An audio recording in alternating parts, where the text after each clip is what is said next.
Do Senhor é a terra e tudo que nela existe, o mundo e os que nele vivem.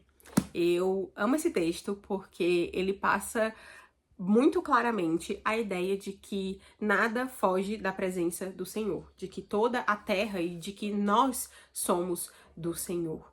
E isso quer dizer, dentre outras coisas, que não existe nenhuma parte das nossas vidas que não seja alcançada pelo Senhor. Não existe divisão nas nossas vidas. Graças a Deus, de uns anos pra cá, principalmente aqui no Brasil, que é o público que eu mais conheço, aquela ideia de sagrado versus secular tem caído por terra. A ideia de que aos domingos eu faço atividades sagradas, eu vou pra igreja, eu leio a Bíblia, eu estou com os irmãos, e durante a semana, ali de segunda a sexta, eu tenho minha vida secular. Eu faço as coisas do mundo, né? Eu trabalho, trago sustento para minha casa, dentre outras coisas. E é uma coisa muito boa que isso esteja acontecendo aqui no nosso meio, né? Que a gente tenha caminhado nesse entendimento de que tudo que a gente faz, nós fazemos diante de Deus. Por isso que a expressão corandel, né, é tão conhecida. Essa expressão significa perante a face de Deus. Então, tudo que nós fazemos diante do Senhor. Isso quer dizer que o Evangelho toca o meu trabalho, toca os meus estudos, toca a minha vida de igreja, obviamente, toca a minha vida em casa, em família.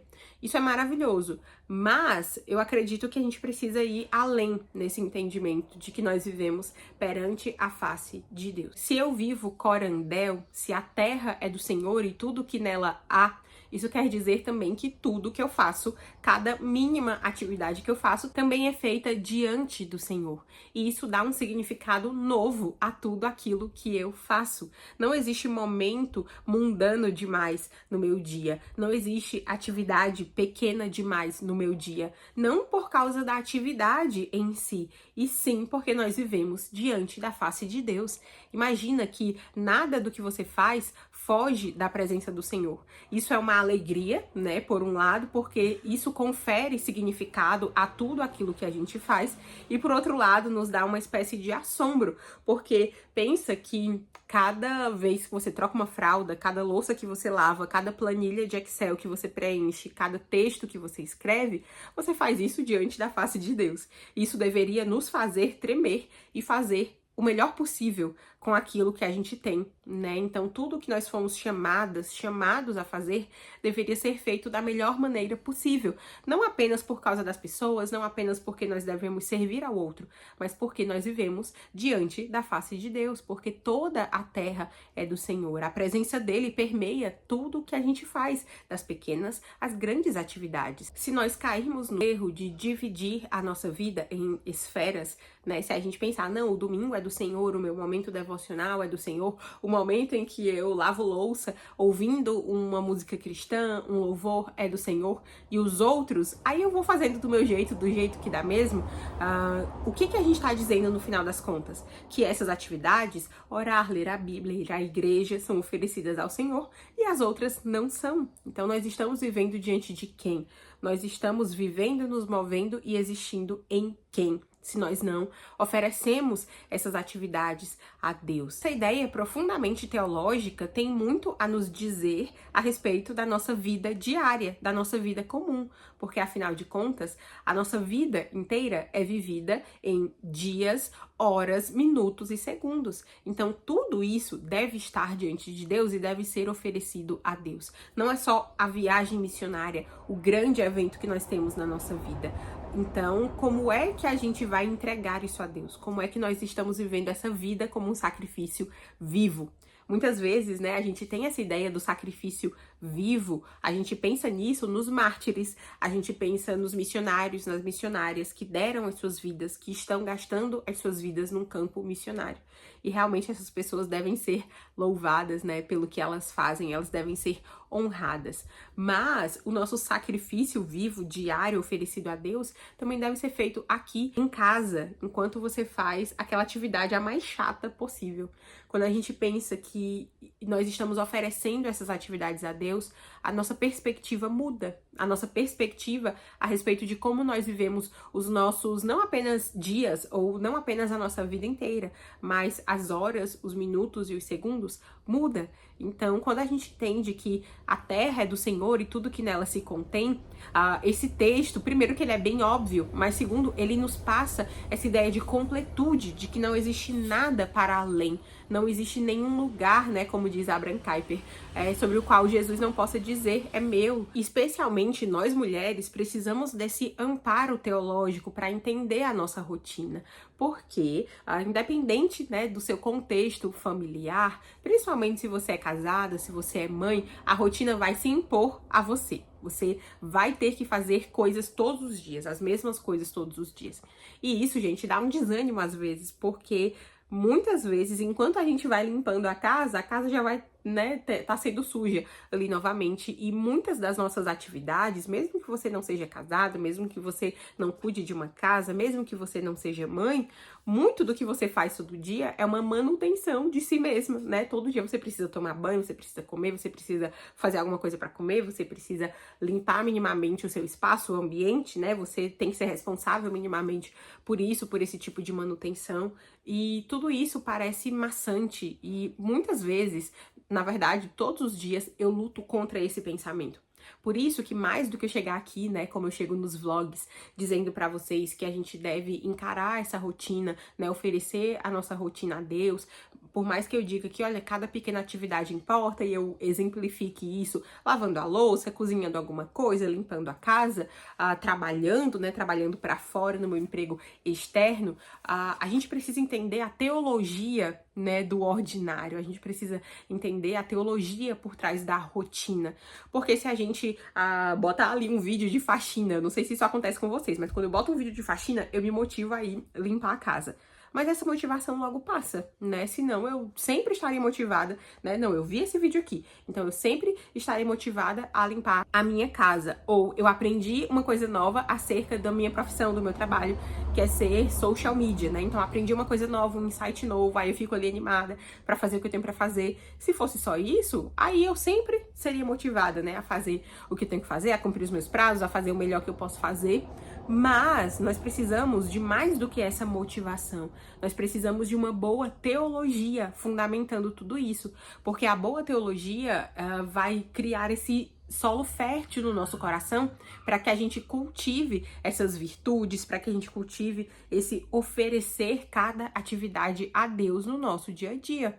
Então nós precisamos de boa teologia para entender tudo isso. Por isso que eu sempre bato na tecla de que uma mãe, uma dona de casa, né, que você pensa, não, você não precisa de muita instrução para fazer tudo isso, você não precisa de grandes compêndios teológicos para fazer isso, mas a gente precisa de boa teologia para trocar fralda vez após vez. A gente precisa de boa teologia para fazer uma comida que vai sujar muito e que você vai ter uma trabalheira para limpar depois. Tem um livro muito especial que chama Caminhando para o Céu, da Elizabeth Prentice. E nesse livro ela narra toda a história de vida da Catherine, que é uma menina que a gente encontra ela ali pelos seus 16 anos, no começo do livro, e o livro vai até a sua morte, né? A gente pode colocar aí um romance de formação, uma história de formação. E a Catherine, ali como adolescente, ela é muito tola, ela é muito imatura, e ela é até irritante, assim, no começo, e a gente acompanha todo esse desenvolvimento dela, esse amadurecimento dela ao longo de sua vida. Ela casa, ela tem seus filhos, e ela quer fazer grandes coisas para Deus. Desde adolescente, ela quer fazer grandes coisas para Deus. E ela fica se perguntando o que ela pode fazer. E ainda na sua adolescência, ela vai falar com a mulher do pastor, né, da igreja dela, dizendo exatamente isso. E a mulher do pastor dela diz isso aqui. Suponha então que, no presente, contente-se em fazer de maneira fiel, tranquila e persistente todas as pequenas tarefas caseiras que se repetem todo dia, cada uma como Deus. Talvez assim, aos poucos, você ganhe forças para uma vida mais heróica, porque ela queria fazer grandes coisas, a jovem Catherine. E mais na frente, mais madura, ela entende isso. Ela entende que muitas vezes uma fé heróica vai ser exatamente repetir todos os dias a mesma coisa. Vai ser fazer de maneira fiel, tranquila e persistente todas as pequenas tarefas caseiras que se repetem todo dia. Então, muitas de nós, né, acho que principalmente quando a gente tá ali na adolescência, a gente vai para aqueles encontros missionários, e a gente pensa, nossa, Deus me quer para as nações, eu preciso... Gente, levanta a mão aí, quem nunca achou que o seu chamado era fazer missão transcultural, era fazer missão em lugares super difíceis, né? Quem de nós? E isso é maravilhoso, que tenham pessoas com esse chamado missionário, mas muito até do trabalho missionário, porque quando você chegar lá no campo, você vai ter que fazer um trabalho ali igual ao nosso, no sentido de que você vai precisar cultivar o lugar que você tá, você vai precisar abrir a sua casa para as pessoas, você vai precisar visitar, aconselhar, discipular, pregar, mas você vai continuar mantendo a sua vida, o seu corpo, cozinhando, limpando, né? Esse tipo de coisa você vai precisar cultivar lá no campo missionário também. Então não adianta a gente enxergar só as grandes coisas, né? Até pessoas que estão fazendo grandíssimas coisas todos os dias, né? Pensa em alguém aí que está desenvolvendo a cura de alguma doença. Quando ela descobre a cura, né? E tá ali feito, pronto, nossa, que maravilha, que coisa boa.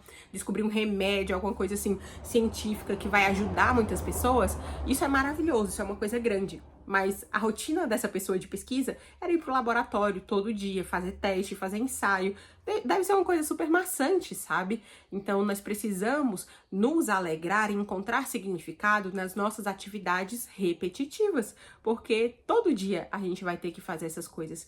E é nessa fidelidade que nós trilhamos um caminho de obediência a Deus. A personagem principal do livro que eu citei, a Catherine, no final da sua vida, né, depois de ter vivido uma vida muito piedosa, de muito sofrimento também, ela diz o seguinte: devíamos transformar a nossa lida em atos de adoração.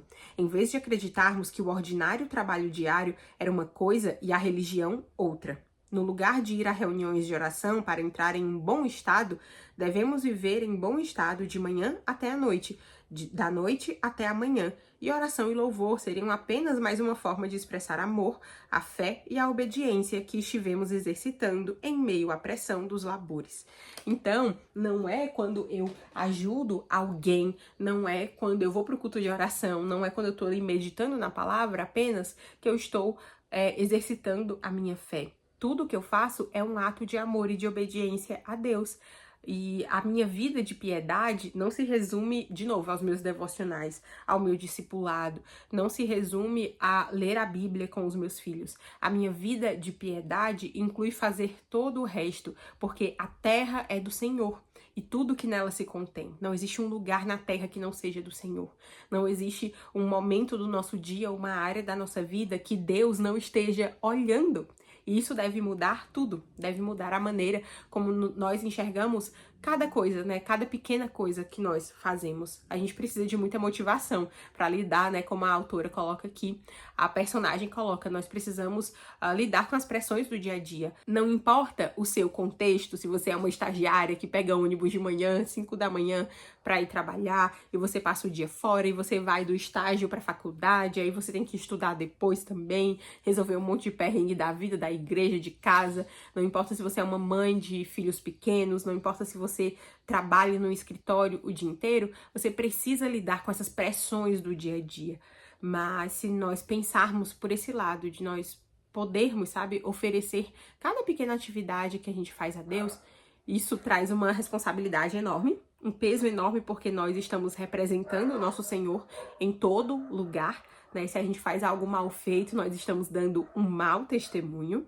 Mas isso também deve nos trazer muita alegria, né? Principalmente naquelas atividades que são menos vistas, porque a gente pensa, nossa, é um trabalho meio que ninguém tá vendo, eu faço aqui sempre a mesma coisa, mas Deus nos vê, né? Muitas vezes a gente tem um chefe que parece que não reconhece aquilo que a gente faz, que não dá o devido valor ao nosso trabalho, mas Deus nos vê, Ele nos contempla, porque nós vivemos perante a face do Senhor. Eu espero que esse vídeo tenha te encorajado de alguma maneira, que você tenha sido edificado por essa palavra, né? Por essa verdade bíblica, por esse texto bíblico. Até o próximo vídeo. Deus abençoe você.